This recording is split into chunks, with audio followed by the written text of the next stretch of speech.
En el año de 1943, el mundo ardía como nunca antes en toda su historia. Bastante lejos de los frentes principales de batalla en Europa o en el Pacífico, la Segunda Guerra Mundial en Colombia se sentía como un eco distante, aunque perturbador. 2 años atrás, en 1941, Colombia había roto relaciones con las potencias del eje tras el ataque a Pearl Harbor, pero se mantenía oficialmente neutral.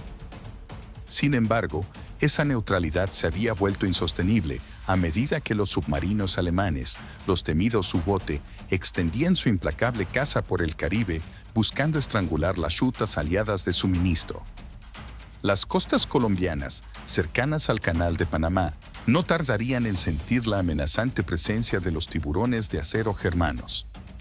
El 23 de junio de 1942, viajando entre Cartagena y las islas de San Andrés y Providencia, una modesta goleta llamada la Recelot, nave completamente neutral y de tipo civil, fue la primera en la larga lista de embarcaciones en ser hundidas por los submarinos del Tercer Reich, a la que luego se uniría la Roamar el 22 de julio de ese mismo año y posteriormente la Arabi, entre muchas otras, donde decenas de marineros colombianos perdieron sus vidas.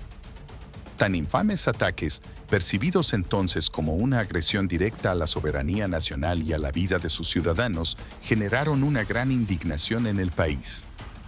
La presión pública y la necesidad de proteger las rutas marítimas llevaron en aquel noviembre de 1943 al gobierno colombiano, en cabeza del entonces mandatario Alfonso López Pumarejo, a declarar el estado de beligerancia contra la Alemania nazi y las potencias del eje. La Armada colombiana, modesta en comparación con las grandes flotas en conflicto, se encontró así en una guerra para la que no estaba preparada en lo absoluto, encargada de patrullar y defender las extensas costas del Mar Caribe. En el corazón de la Armada colombiana, dentro de la base principal de la flota, operaba el entonces coronel Elías Mendoza, un hombre curtido por el mar y la disciplina militar, con una mente que, a puerta cerrada, no temía pensar fuera de lo convencional. Mendoza observaba con suma frustración las limitaciones de su flota, barcos de superficie vulnerables, tecnología de detección limitada, recursos escasos. Sabía que las patrullas convencionales eran insuficientes contra un enemigo que se escondía en las profundidades del mar. Necesitaban urgentemente una respuesta que viniera del mismo lugar de donde venía la amenaza, bajo el agua. La idea era casi descabellada. Colombia carecía completamente de una industria naviera desarrollada, mucho menos de construcción de submarinos. En aquel entonces, adquirir uno de los aliados era prohibitivamente costoso y logísticamente complejo en tiempos de guerra global. No obstante, Mendoza no pensaba en grandes sumergibles de guerra, sino en algo más pequeño y simple, algo que pudiera construirse con los recursos disponibles y con el ingenio local. A la colombiana. Consciente de que una propuesta oficial sería inmediatamente rechazada por ser irrealizable bajo la lógica de la mayoría y especialmente por el flagrante hecho de consumir recursos ya de por sí limitados, el coronel Mendoza tomó una decisión audaz y clandestina.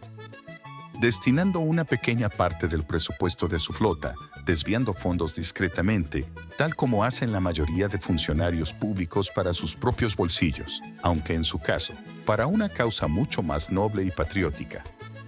Un proyecto de investigación y desarrollo ultrasecreto. Necesitaba al hombre adecuado para liderar la parte técnica, alguien con experiencia práctica, discreción y la capacidad de innovar con lo que tuviese a la mano. Pensó en el ingeniero Eustaquio Albarracín, quien no era realmente un teórico de la Academia Militar, más un hombre de astilleros. Con años de experiencia reparando todo tipo de embarcaciones en los concurridos puertos de Panamá, con un crisol de tecnologías navales de diferentes procedencias. Había estudiado y trabajado en motores, cascos y sistemas que pocos en Colombia conocían a fondo. Más importante aún, tenía fama de ser un todero ingenioso, capaz de hacer funcionar la máquina que fuera, aunque pareciera imposible, incluso con los más limitados recursos. Mendoza lo contactó a través de canales informales y le presentó el desafío en términos velados de patriotismo ante una apremiante necesidad. Albarracín no lo dudó ni un instante, fascinado, motivado y al mismo tiempo intrigado, tanto por el reto técnico como por la motivación de poder aportar algo contra las amenazas de la paz mundial. Aceptó inmediatamente embarcarse en aquella quijotesca empresa. Mendoza reunió a Albarracín con un selecto grupo de técnicos y artesanos navales de su entera confianza, hombres con talento y discreción, planteándoles el siguiente desafío: diseñar y construir un sumergible pequeño y práctico, máximo para un piloto y quizás otro tripulante, capaz de operar cerca de las costas para reconocimiento y defensa contra los U-bote. El proyecto estaba lleno de incertidumbre. Trabajarían con materiales improvisados, en instalaciones ocultas, lejos de la mirada de la burocracia y, sobre todo, del enemigo.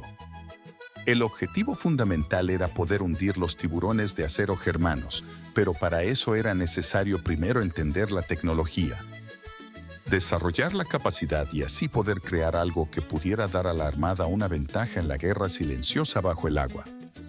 Era una apuesta desesperada, nacida de la necesidad y la visión de un coronel que se negaba a aceptar la impotencia ante la amenaza submarina del Tercer Reich, junto con la audacia de un ingeniero, que siempre había estado dispuesto a aplicar su arte ante cualquier desafío, aunque en este caso no tenía precedentes. El proyecto comenzó en secreto en diciembre de 1943, como un esfuerzo clandestino para construir los primeros mini sumergibles Made in Colombia, con un futuro incierto y un legado que, sin saberlo, se extendería de formas inesperadas e incluso siniestras mucho tiempo después de que la guerra terminara.